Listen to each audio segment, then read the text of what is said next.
70 বার ক্ষমা চাইলেও আল্লাহ সুবহানাহু ওয়া তাআলা তাদেরকে ক্ষমা করবেন না। আল্লাহ তাআলা বলতেছেন, হে নবী, তাদের জন্য তুমি ক্ষমা প্রার্থনা করো আর না করো, উভয় তোমার জন্য সমান।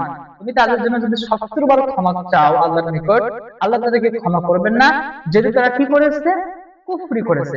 তা আল্লাহ সুবহানাহু ওয়া তাআলা সূরা তাওবার মধ্যে বলতেছেন, 9 নম্বর সূরা 14 নম্বর আয়াতের মধ্যে রব্বুল আলামিন বলতেছেন, ইয়াহলিফুনা বিল্লাহি মা ক্বালু ওয়া লাকাদ ক্বালু কালিমাতাল কুফরি ওয়া কাফারু বা'দা ইসলামিহিম। তারা আল্লাহর নামে কসম করে বলবে যে তারা কিছুই বলেনি, কিন্তু তারা কুফরির কথা বলেছে, অর্থাৎ ইসলাম গ্রহণ করার পর তারা কাফের হয়েছে। কাফারু বাদা ইসলামিহিম ওয়া লাকাদ ক্বালু, তারা বলেছে কালিমাতুল কুফরি, মানে কুফরি কথা বলেছে। ওয়া কাফারু বাদা ইসলামিহিম, অর্থাৎ ইসলাম গ্রহণ করার পর তারা কাফের হয়ে গেছে। তারা কি বলেছে? কুফরি কথা বলেছে।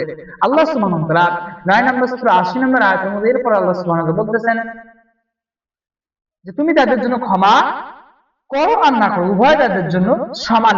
ফালাইয়া গফিরাল্লাহ, যে তাদের জন্য যদি 70 মাররা 70 বার যদি ক্ষমা চাও আল্লাহর নিকট, ফালাইয়া গফিরাল্লাহ, আল্লাহ তাআলা কখনোই তাদেরকে কি করবেন না, ফালাই, আল্লাহ সুবহানাহু এখানে লাই বলছেন যে কখনোই তাদেরকে কি করবেন না, ক্ষমা করবেন না। কারণ হলো যালিকা বিআন্নাহুম কাফারু বিল্লাহি ওয়া রাসূলি, তারা আল্লাহর সঙ্গে রাসূলের সঙ্গে কুফরি করেছে। আল্লাহু লা ইয়াহদিল কওমাল ফাসিকিন, আল্লাহ ফাসিকদেরকে কি দেখান না, পথ প্রদর্শন করেন না। অর্থাৎ যারা আল্লাহর সঙ্গে রাসূলের সঙ্গে কি করে, কুফরি করে, আল্লাহ সুবহানাহু ওয়া তাআলা বলতেছেন যে হে নবী, যদি আপনি তাদের জন্য 70 বার আল্লাহর নিকট দোয়া করেন, ক্ষমা চান, আল্লাহ পাক তাদের কি করবেন না, ক্ষমা করবেন না। সুতরাং কোন অবস্থায় আল্লাহর সঙ্গে রাসূলের সঙ্গে কুফরি করা যাবে না, আল্লাহকে নিয়ে, আল্লাহর আয়াতকে নিয়ে, রাসূলকে নিয়ে কুফরি করা যাবে না। যদি আমরা কুফরি করি 70 বার, যদি রাসূল যদি দোয়া করে আল্লাহ পাক ক্ষমা করবেন না, এখন তো রাসূল নাই, তাহলে তারা কিভাবে, তাহলে তো কোনো প্রশ্নই আসে না, এখন কার দোয়ায় আমরা কার উপর আশা করি বা ভরসা করি? এজন্য কুফরি কোন অবস্থায় করা যাবে না। যারা কুফরি করে, সে যেই দলের হোক, যেই তরিকার হোক, যেই পীরের মুরিদ হোক, তারা কখনো নাজাত পাবে না। আজকে অনেক সময় আমরা দেখা যায় পীরের উপর, বিভিন্ন দলের উপর, বিভিন্ন তরিকার উপর নির্ভর করি যে অমুক আমাকে হয়তো পার করিয়ে নিয়ে যাবে, অমুক আমাকে হয়তো কিয়ামতের দিন সুপারিশ করবে। বা আবেগে এমনও মুসলিম আছে, এমন মুসলমান আছে, তারা বলে যদি পীর জাহান্নামে যায়, আমরা তাদের সঙ্গে জাহান্নামে যাব, নাউযুবিল্লাহ। আল্লাহ সুবহানাহু ওয়া তাআলা বলেছেন, হে নবী, তাদের জন্য দোয়া করেন না করেন সমান। যে 70 বার দোয়া করে আল্লাহ পাক কখনোই তাদের ক্ষমা করবেন না।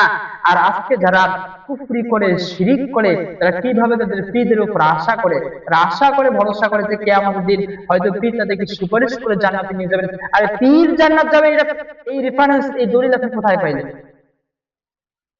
আপনার দল, আপনার নেতা, আপনার তরিকা, আপনার পীর যে কিয়ামতের দিন সুপারিশ করবেন তারা জান্নাত যাবেন, তার নিশ্চয়তা আমাদের কাছে কোনো নাই। সুতরাং কাউকে অন্ধ অনুসরণ করা যাবে না, আল্লাহর সঙ্গে রাসূলের সঙ্গে কোন অবস্থাতে কাউকে কুফরি করা যাবে না।